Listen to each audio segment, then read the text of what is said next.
Hello. तो आज अपन बात करते हैं मोल के पार्ट 3 की। Mole concept part 3। Mole concept part second तक अपन ने आराम से प्रतिशत संगठन निकालना सीख लिया था। अब अपन आगे बात करेंगे। उससे पहले तुम्हारे डाउट हैं 4 क्वेश्चंस, उन 4 क्वेश्चंस को मैं अच्छे से बता देता हूँ, तो उसके बाद ही अपन क्लास स्टार्ट करेंगे। 22 नंबर का क्वेश्चन है। वो क्वेश्चन क्या कह रहा है कि यदि 98 mg यानी 98 mg लिया है H2SO4 में से 3.01 इंटू 10⁻20 अणु हटा दिए जाएं तो H2SO4 के कितने मोल शेष रहेंगे। इस क्वेश्चन में क्या दिक्कत है? अणु हटाने हैं अपन को, है ना। अपन को क्या करना है? अणु हटाने हैं इतने। और अणु हटाने के लिए अपन क्या करेंगे? देखो इस क्वेश्चन में करना क्या है कि 98 mg H2SO4 है। पहली बात तो अपन को पता होना चाहिए H2SO4 का भार कितना होता है। H2SO4 है, उसका भार कितना होता है तो कैलकुलेट करते हैं। इसका हो जाएगा 2 प्लस इसका हो जाएगा 32 और इसका हो जाएगा 16 गुणा 4। तो ये 32 है, 2 34 प्लस 6 चौक 24 का 4 कहाँ से लगी? 2 4 2 6। ये कितना हो जाएगा? 4 4 8 6 और 3 9।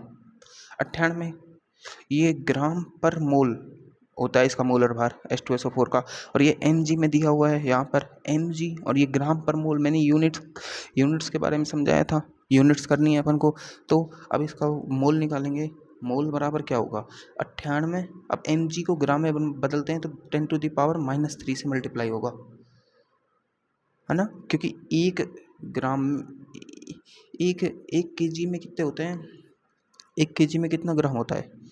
1 kg में होते हैं 10⁻³ ग्राम। तो और 1 ग्राम में कितना होता है? 1 ग्राम में होते हैं 10⁻² ग्राम होते हैं ना। मिलीग्राम, मिली का मतलब क्या होता है? मिली का मतलब होता है 1 ग्राम में 10⁻³ मिलीग्राम होते हैं। मिलीग्राम, है ना। मिलीग्राम mg होंगे। अब देखो, तो 1 mg में कितना ग्राम हो जाएगा? 1 mg में हो जाएगा 10⁻³ ग्राम। सिंपल है ना। तो अब अपन यहाँ से मोल निकालेंगे बटे 98, तो ये आ जाएगा, मोल आएंगे 10⁻³ मोल। ये मोल आएगी। अब अपन को क्या कह रहा है कि इस मोल में, पहले तो ये मोल आ गया अपना H2SO4 का। अब इस H2SO4 के मोल में संख्या निकालते हैं। तो मोल बराबर क्या होता है? n बराबर n/na, है ना।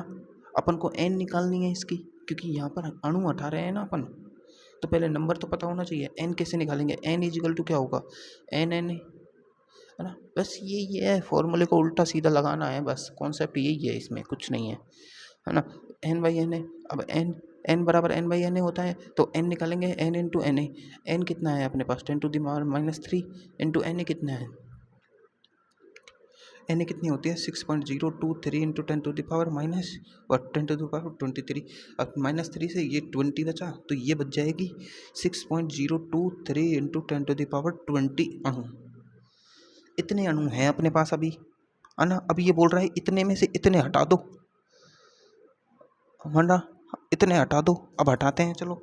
तो 6.023 इंटू 10⁻20 माइनस करते हैं 3.01 इंटू 10⁻20। 20 से तो 20, है ना, 10⁻20। अब इसमें से ये पावर्स बची, है ना। अब अपन को माइनस करना आना चाहिए। अब भाग देते तो कट जाती पावर्स। अब ये माइनस हो रही है ना। पावर है जो माइनस करेंगे अपन, माइनस करेंगे तो कैसे करते हैं? इसमें कितना हो जाएगा? इसका तो ये आधा जा रहा है ना। माइनस कर रहे हैं तो आधा जा रहा है, तो ये बचेगा कितना? 0.1 और 3.01 इंटू 10⁻20। इतने अणु बचेंगे, है ना।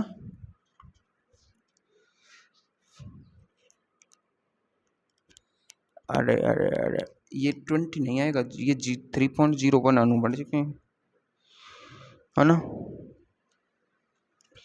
मैं ही कैलकुलेट करना भूल गया क्या?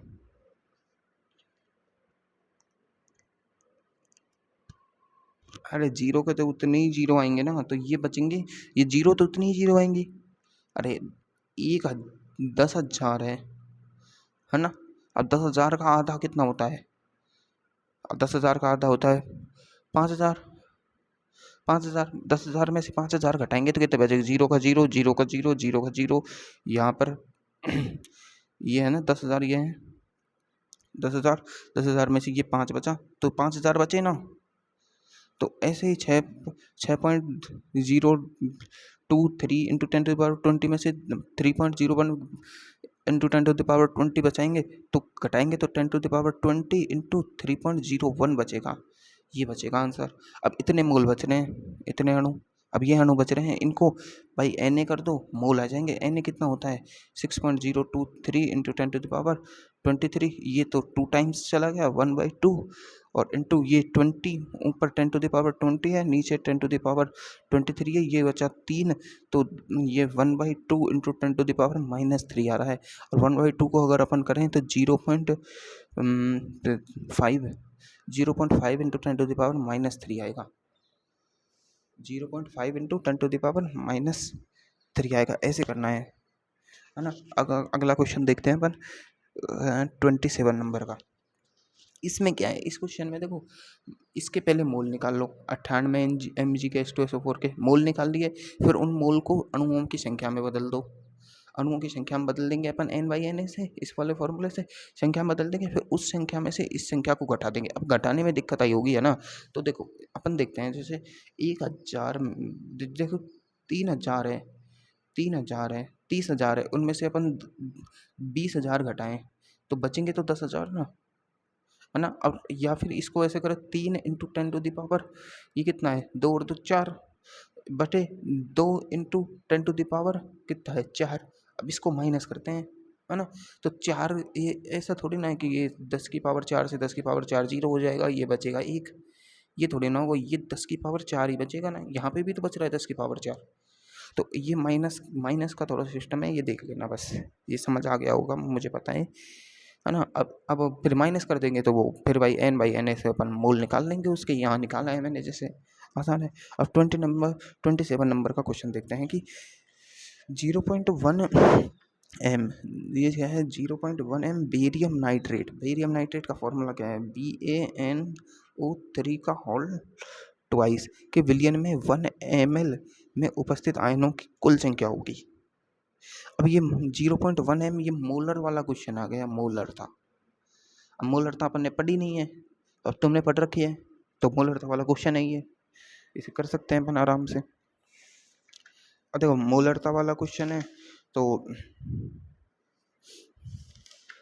मोलरता के हिसाब से होगा।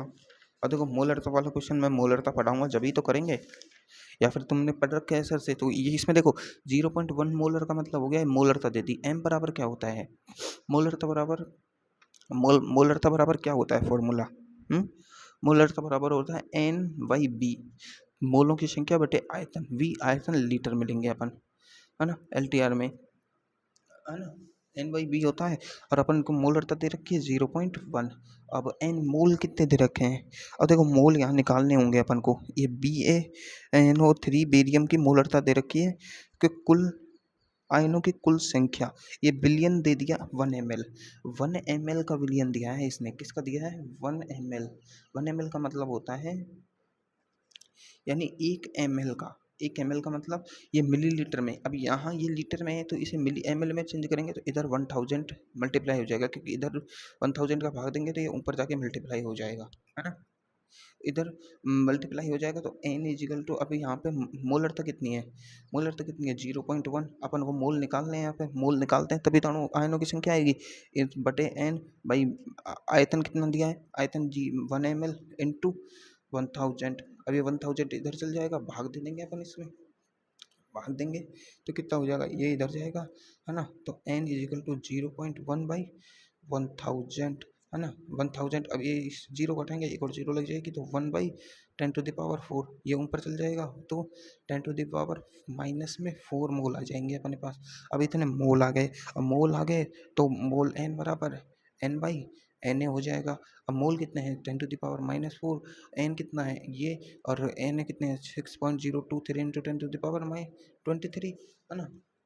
अब एन यहाँ से आ जाएगा, इसको इधर ये दोनों आपस में मल्टीप्लाई होंगे, 6.023 इंटू 10⁻23 इंटू 10⁻⁻4, -4 इधर गया तो माइनस ये प्लस का 19 बचेगा। एन इजकल टू 6.023 इंटू 10⁻19 अणु या आयन आयन आयन आयन्स बचेंगे। तो क्वेश्चन किस में ये आ रहा है, सेकंड नंबर का इसमें आंसर, है ना। ये मोलरता वाला क्वेश्चन है, मोलरता का फॉर्मूला लगाना है बस। ये देखो एमएल में अपन यहाँ पर देखो फॉर्मूले का बहुत बहुत बड़ा रोल होता है, फॉर्मूले का बहुत बड़ा रोल होता है। एक कौन सा क्वेश्चन है ये, 28 नंबर का, है ना। 28 नंबर का क्वेश्चन अपन को क्या करना है, इस क्वेश्चन में क्या करना है कि एक मोल गैस का भार कितना होगा जिसका एनटीपी पर घनत्व इतना है। देखो ये मैंने अभी तो लास्ट लेक्चर में ही तो पढ़ाया था।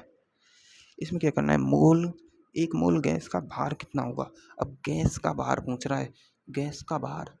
अब इसमें देखो गैस का भार पूछा है ना, एनटीपी पर घनत्व दिया है,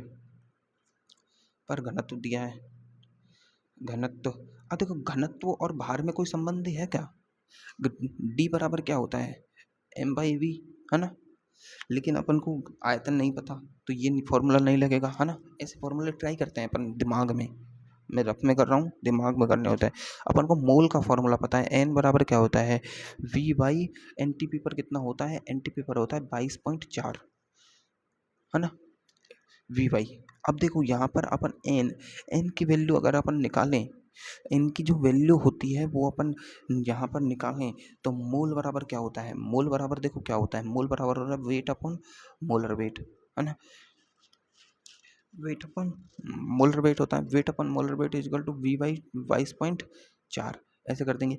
अब वेट है ना, यहाँ पर डेंसिटी इनटू वॉल्यूम करें अपन, इस फॉर्मूले से, इस वाले फॉर्मूले से M equal to D V करें, M equal to D V करें तो ये जो बाहर है यही तो वेट होगा, तो यहाँ पर ये D V by molar weight, ये मोलर मास है अपना, है ना। ये molar mass equal to V by 22.4, अब इससे वी से वी चला गया, है ना, कट जाएगा, ये डी बाई एम 22.4 बचा, है ना। मैं दोबारा से समझाता हूँ इसे कैसे होगा। अरे मोल तो दे रखे हैं ना, अरे इतना करने की जरूरत क्या है, मोल जब दे रखे हैं, मोल दे रखे हैं यार, मैं इतना कर रहा हूँ, इतना करने की जरूरत है ही क्या जब मोल दे रखे हैं।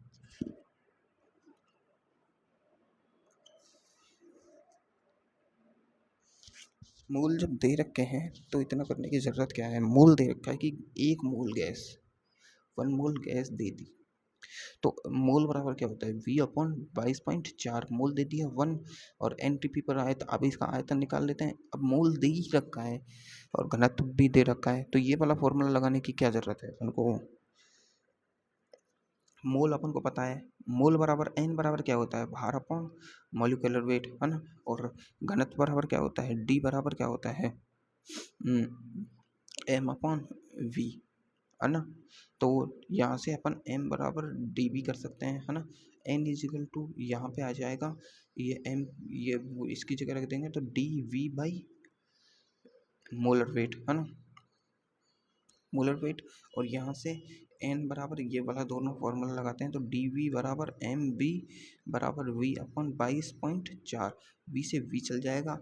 अपन को देखो अपन को अब यहाँ से अब अपन एम बी मोलर मास निकाल सकते हैं, एम बी नहीं है एम एन, है ना। मोलर मास क्या हो जाएगा यहाँ पर, डी इंटू 22.4, अब डी इंटू 22.4 कितने हो जाएगा, 22.4 इंटू 0.178 जी ग्राम पर लीटर, है ना। अब ये इन दोनों वैल्यू को कैलकुलेट करेंगे अपन, ये आ जाएगा मोलर मास। अब मोल दे रखे हैं एन बराबर डब्ल्यू बाई एम एम होगा। अब एम एम बराबर ये दोनों वैल्यू बराबर है। अब देखो एन एक है, एन इजिकल टू एक है, एम एम अपना ये आया है तो वेट कितना आएगा, वेट आएगा M M into N, N क्या है एक, एन तो एक है तो weight equal to molar weight नहीं हो जाएगा का बराबर 22.4 इंटू 0.17 इंटू 8, ये 17 इंटू 8 178, ये ग्राम पर लीटर। ये कैलकुलेट करते हैं, आंसर आ जाता है तो देखते हैं कितना आता है।